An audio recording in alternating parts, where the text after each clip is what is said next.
জেলবন্দি সন্দেশখালীর একদা ত্রাস শেখ শাহজাহান, কিন্তু নেটওয়ার্কের রিমোট কন্ট্রোল কি এখনও তারই হাতে? বহিষ্কৃত তৃণমূল নেতার খাস তালুক সন্দেশখালীতে বিপুল অস্ত্র উদ্ধারের ঘটনায় ফের উঠছে এই প্রশ্ন।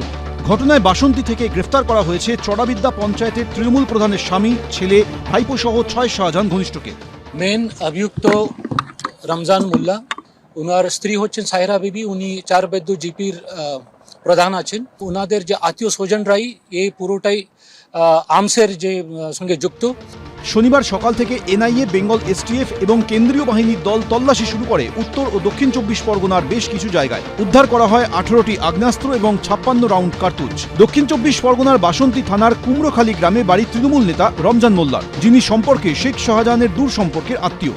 এসে মাত্র ওই বাড়ি ধরা করলো, এসে শুনলাম যে ওনার ধরেছে, ধরে শরীর খারাপ আছে কয়েকদিন, হাটের রক্ত, ওষুধ খেয়ে খানিকক্ষণ বসিয়ে এলে আর চলে গেল।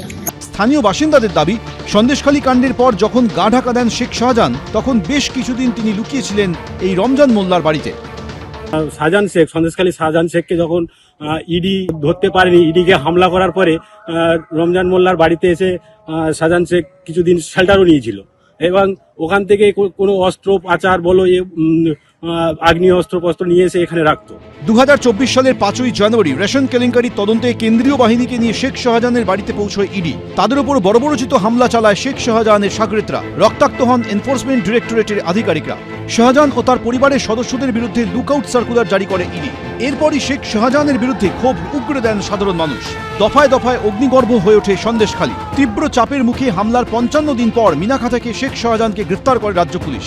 গ্রেফতারির পর প্রায় 27 মাস কেটে গেছে। সিবিআই ও ইডি দুই কেন্দ্রীয় এজেন্সির মামলাতেই জেল হেফাজতে রয়েছেন শেখ শাহজাহান। কিন্তু তারপরেও কি তার নেটওয়ার্ক চলছে আগের মতো? জেলে বন্দি থাকলেও দাপট কি এতটুকু কমেনি শেখ শাহজাহানের? টিএমসি দল করতো, গরিব মানুষ, খেটে খাওয়া মানুষের উপরে অত্যাচার করতো, মেশিন বোম নিয়ে গিয়ে মারধর করতো, জোর করে ঘেরি লিজ দিত না, জোর করে জমি কেড়ে নিত। এরা এইসব র্যাকেটগুলো চালাতো শাহজাহান শেখের নেতৃত্বে। সন্দেশখালী শাহজাহান শেখ খুব ঘনিষ্ঠ রমজান মোল্লা। শাহজাহান জেলে থাকলেও সন্দেশখালীর ছবিটা যে বদলায়নি তা চোখে আঙুল দিয়ে দেখিয়ে দিয়েছে সাক্ষীর গাড়ি দুর্ঘটনা। আদালতে যাওয়ার পথে বয়ারমারির কাছে সাক্ষী ভোলানাথ ঘোষের গাড়িতে সজোরে ধাক্কা মারে একটি ট্রাক। ভোলানাথ ঘোষ বেঁচে গেলেও ট্রাকের ধাক্কায় প্রাণ চলে যায় শেখ শাহজাহান মামলার অন্যতম সাক্ষীর ছেলের। মৃত্যু হয় তার ড্রাইভারের।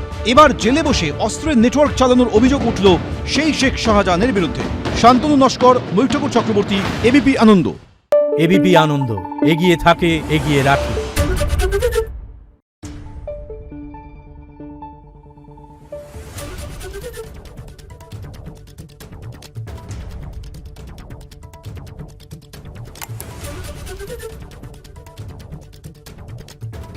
Thank you.